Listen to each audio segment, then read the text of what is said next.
nothing, and then in God's infinite rahmah we are in existence. And we ask that Allah shine upon us from His Divinely lights and the guardian in which to watch over us and inspire us, to protect us in days of difficulty. Ya Rabbi, guide us towards our destination, and that Your rida and satisfaction always to be upon us. And a reminder always from myself, from the teachings, our life is a time reality, timeless reality and timelessness reality. And all these trainings, and especially with the ones whom teach tafakkur and contemplation and meditation, it's not a meditation for the mind, it has byproducts of wellness and other benefits. But these realities of tafakkur or from the depth and the ocean of the teachings of the prophetic reality. The Prophet's teaching is, who knows himself will know his Lord. So our life is about trying to know myself, to reach towards the reality of what is meant by that Lordship. And most people live in a time dimension of this material life, and what they're asking for us is to enter into a timeless reality, that the material world of form, it locks us with its time. We're bound by its time, we're governed by its time. We have to come and go based on its time. It begins to govern us, take control of us, and it's all an illusion. All of this time is an illusion, and they begin to teach us that don't worry about the past and don't think about the future. The past, we put out a post, is a series of interpretations and stories of people, and that's why they call history his story. If you learn history on this side, it's one version. Go ask the Indians, they have a different version. If you take your history from CNN or from Fox News, Allah's making it really clear in the last days that there doesn't seem to be much grey, it's just black and white, and each one telling their own story. Same event. So it means the past is a bunch of stories. Depending upon who's telling you the past, they taught us, leave it. Don't worry about past events. Don't let the past have a grab onto you in which you live by the past, because you're trying to break away from time. So the past say, okay, well he did this to me, this one did that, this happened, that was like that. Whatever those events of the past were, they're trying to lock you so that you're continuously thinking of that. It has a bind and a hold upon the servant. Based on that, they can't make choices of the future because of what happened in the past. So then they begin to teach that to begin to elevate towards this reality, cut those ropes of the past. What was the past was already written, what happened was supposed to happen. Whatever God has written, it prevailed. You cut it. Don't even look into the history of the past of other significant figures, because they used to fight and battle about who is Sayyidina Ibrahim. Is he Jewish or is he Christian? Allah said, he is neither. He's Hanif, he's purified soul. And I'm not going to ask you about Sayyidina Ibrahim, I'm going to ask you about your grave. So it means don't go into issues of the past, and you see so many conflicts would be resolved of he said, she said, or their whole history of nations There are historic enemies and battles and fights. All of it is rubbish, and all of it Allah's teaching, I won't ask you about anything but yourself and your grave and what you did for your grave and your preparation of your grave, not about anyone's noble past and history. So then they begin to teach, cut all the past off. Then there are people who limit their whole ability because all they think about is the future. What will the future hold for us? How will I get my money? How will I get this? How will I feed myself? How will I have this? How will I have that? A whole series of thoughts. Shaitan comes and what we call of wickedness, of evilness, of a bad energy comes to plant fear into the servant's heart because of the future. How are you going to feed yourself? How are you going to feed your family? How are you going to do this? How are you going to do that? So continuous state of worrying about the future. Where will you be here? Will you be there? Will you be around? And they come and they teach, wipe all of that with your faith. That keep on a daily basis where we say, these meditations and this path of peace is a big battle and warfare.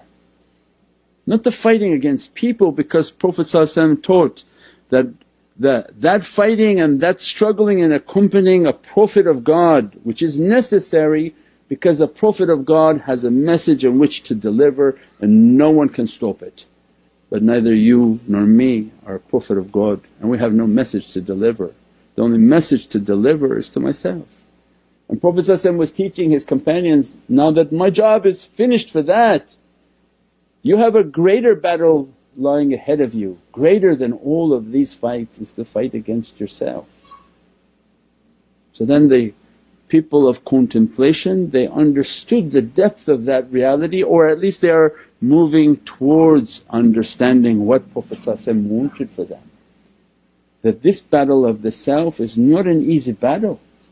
It's not something to be underestimated. At every moment you have to fight for peace. One of the great oxymorons of our language. You think that you just say, I want peace, and you're going to sit by a tree and peace comes to you. It's not like that at all, because as soon as you want to sit by the tree hits you. Everything comes at you that don't have peace. A phone call comes, an email comes, somebody come rushing to ask you a question, because the nature of this material world is to keep us busy and distracted. So peace doesn't come by just merely wishing it to be. Peace, what Prophet described, is the great battle, the jihad al-akbar, the great struggle against yourself is the greatest struggle, to struggle for peace. One, to cut off all my thoughts of the past and all the harms of the past and all the people and places and things of the past, of which are trying to grab a hold of me, trying to occupy a space within my mind and within my heart. And it usually rents space for free, just occupies all your thoughts and they're not even paying you. If they paid it would be better. At least you got something coming in, you're giving it all for free. So it's continuous struggle, I'm not going to think about it, it's not of any importance. And that becomes the reality of Islam, and Islam in the English language is taslim and submission. How to submit my will to God's will, and how Thy kingdom come, Thy will be done on earth as it is in heaven. It was all the same through all the Prophets, there's no difference.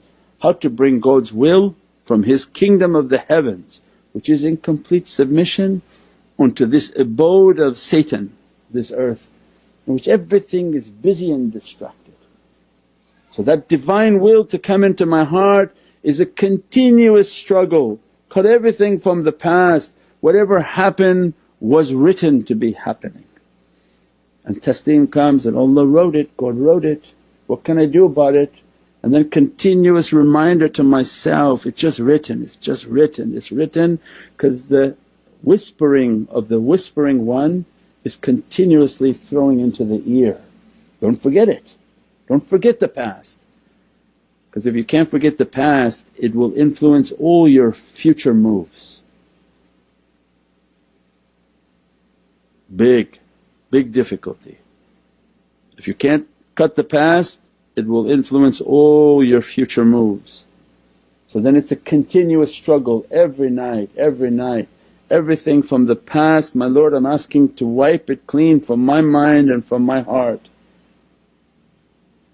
And everything I'm thinking of the future, take away my fear, take away all my fears and bring my taslim and my submission, bring your reality into my heart, and that becomes the great struggle for faith. Faith is not something somebody says, I have faith. You ask 90% of the room and say, do you have faith? They say, yes we have faith, thank you. No, faith is a event in your life, a light that enters into the heart that God gives after a great struggle. That a great struggle has occurred. He said, do you think you're going to believe without struggling like those who came before you? That we tested them with their lives, with their family, with their wealth and with their possessions. If you haven't been tested like that then yet faith has not entered into the heart. And this whole struggle of cutting the past, meditating, contemplating, understanding my whole life is about testing.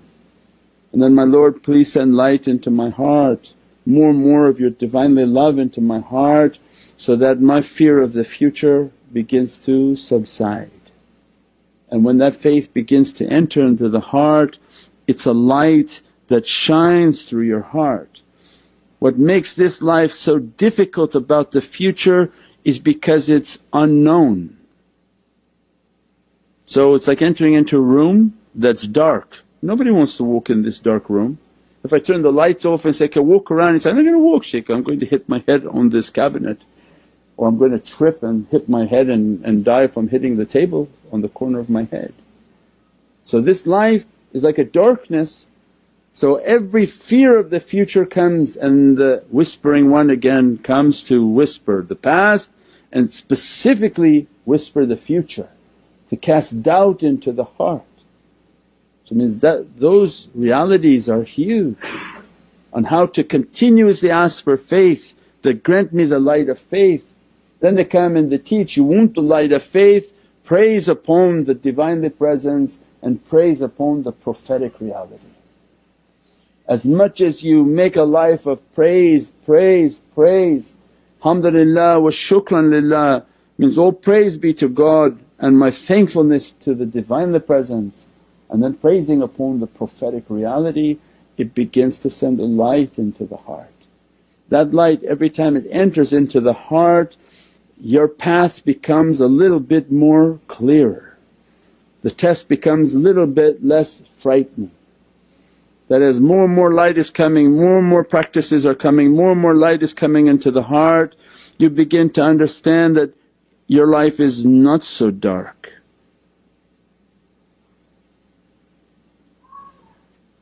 Look into your heart with all your praisings and all your practices, you feel a security with the Divinely Presence because you're praising upon the Divine.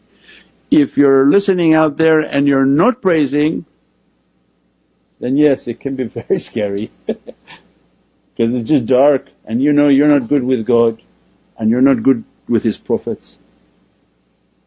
And there are many scary things in this darkness, and any of them can come to ravage you. So this is a training, what's behind me to cut, because it's going to determine all the wrong steps I make.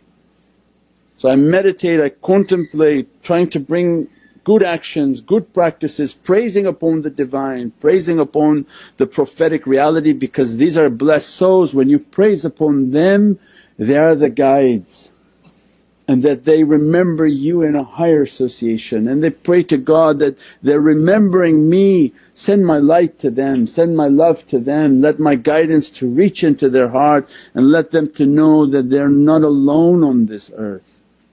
And God begins to inspire within your heart that I have always held you. You forgot me but I did not forget you. I held you when you came out of the womb. I inspired your mother to hold you, to feed you, to nourish you, to love you. We'll talk many times. And as you walk and crawl upon this earth, I have always held you. Your 2 feet have no logical reason to be standing. Your vertical position is not a logical position, you should be on all fours walking on this earth. But who's holding you as a horizontal energy that holds your vertical position up with 2 little sticks that you walk on? Allah saying, I held you and I continuously hold you. As soon as you praise the Divine and begin to praise upon the prophetic reality, a light enters into the heart in which God speaks to that servant that, I am holding you and I have always held you, and I am feeding you and I have always fed you. I am housing you and you have always had a roof over your head. And then you owe it to your Lord to be thankful and shukr that, you're correct my Lord, alhamdulillah, praise be to you, and shukr that I'm grateful for what you have given to me. And that love and that bond of love begins to develop. And the only thing that keeps this whole force to be solid is love. So it means that when we begin to understand that my Creator has fed me, taken care of me, clothed me, held me, you begin to have a love for Him. If you didn't, you love your dad, he took care of you, he keeps sending you money every month. If he doesn't, you'd be so upset. Yeah. Imagine the Creator saying, I have fed you always. And this is such an immensely merciful Creator, says, you like me, you don't like me, I don't care, I feed all my creation. I give all my creation its love and their sustenance, and I ask nothing from them in exchange. He's Rabbul Mu'mineen wa Rabbul Kafireen, He's Rabbul Alameen.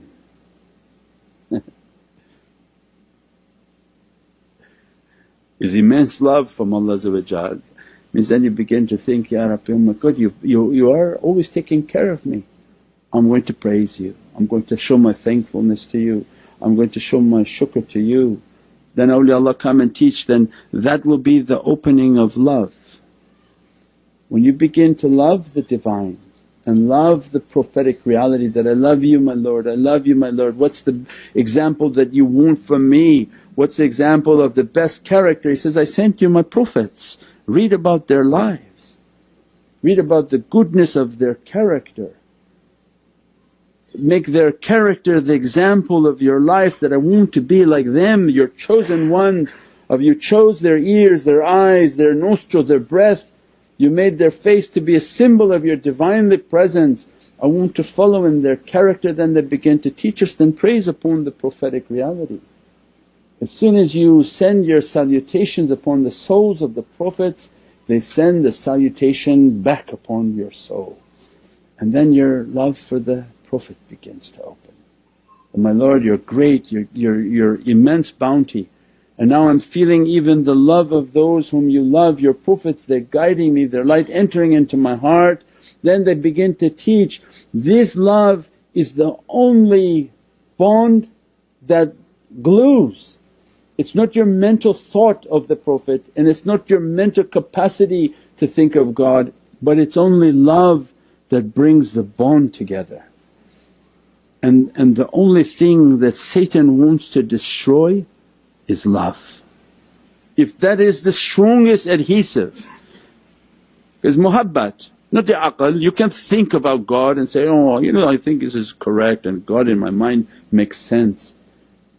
The only capacity we have to understand and truly move into that reality of faith is love. If you're void of love, you're void of faith. If you're void of faith, everything is lost. Faith, there's no faith without love, it's just something very dangerous. So the teaching that this love is the strongest bond. Say that, think about the elements, how in H2O Because the angelic reality of water, what is water? When Allah God Almighty said, "My throne was upon the water," means my majesty and might is in this water, and my is mim and alif. Means Muhammadun and La ilaha illallah Muhammadun Rasulullah, its power is in water, and the angels are created from water. And as a result of its angelic reality, it's very stable. And you know, this H2O is immensely powerful. Love keeps the H2, the two H's with the O. Only love can keep the two H's with the O.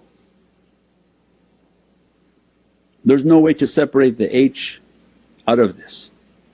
If you are capable of taking one hydrogen out of this, two hydrogen and an oxygen, this ocean would be the most explosive device on this planet. As it become hydrogen oxide, would be a bomb. So powerful the earth would cease to exist. If one hydrogen is lifted from the H2O, it is the most dangerous element we have. So what keeps it together?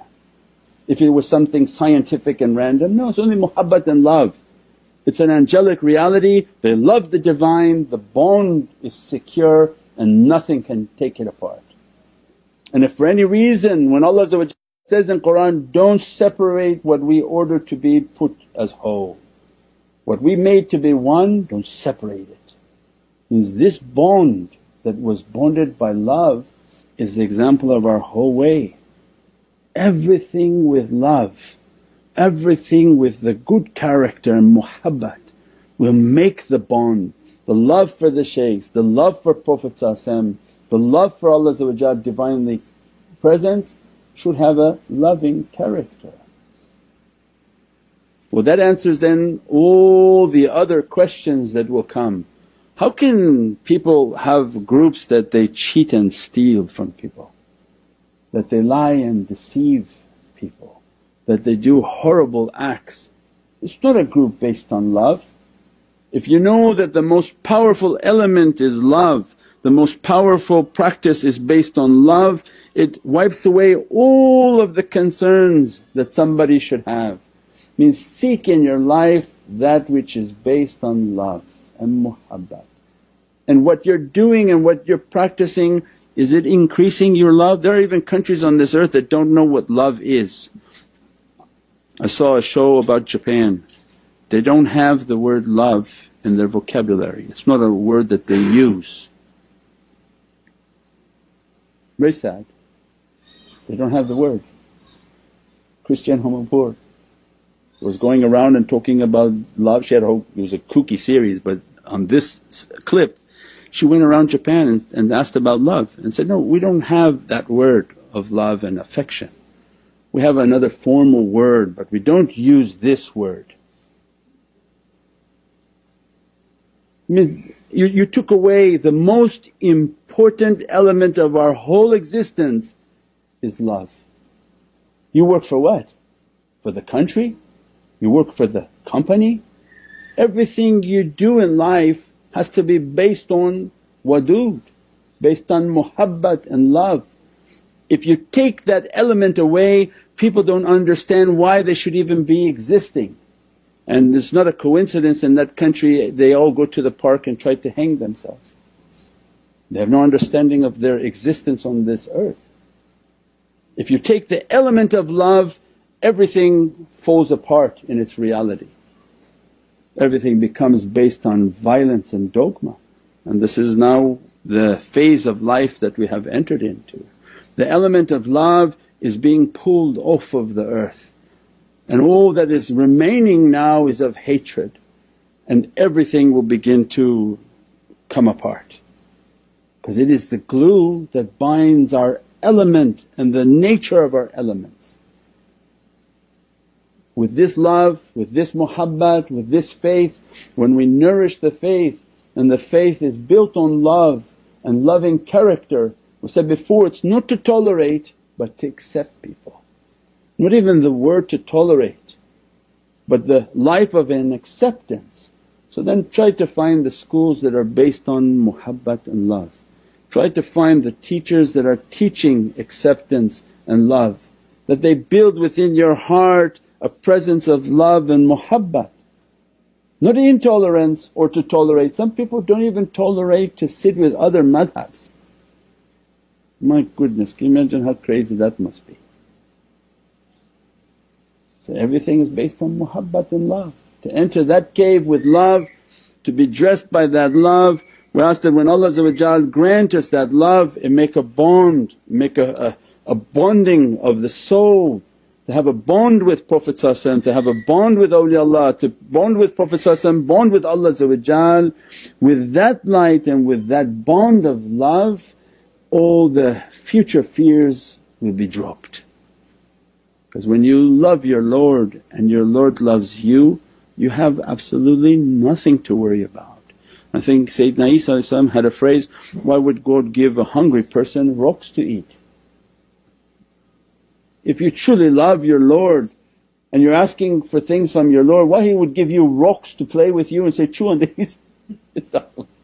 No.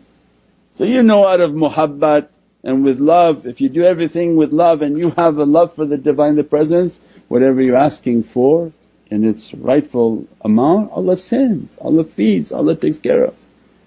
Then the future becomes non-important. The past was cut off, now you entered into the world of light. So the world of light is based on faith. So for people who think they had faith, this was a very long explanation of if you think you have faith and you're worried about the past and all your judgments are based on past actions and past regrets and past hatreds, and you're continuously fearful of the future, how could you have faith? So yet you did not reach to Iman. The world of faith is a light that enters into the heart. The world of faith now you've entered into timeless. So time is filled with all these concerns. What they want for us, enter now to the world of light. In the world of light there is no time. Time stands still in the world of light. If you operate from your soul and operate from the world of light, all that time stands still for you. And above that reality of timeless is entering into the will of the Divinely Presence. Before anything manifests is entering into that Divinely Heart, which is the reality of timelessness, that yet not it manifested even in its thought upon this earth. Subhana rabbika rabbil izzati amma yasifoon wa salaamun al mursaleen walhamdulillahi rabbil alameen bi hurmati Muhammad al-Mustafa wa bi sirri Surat al-Fatiha.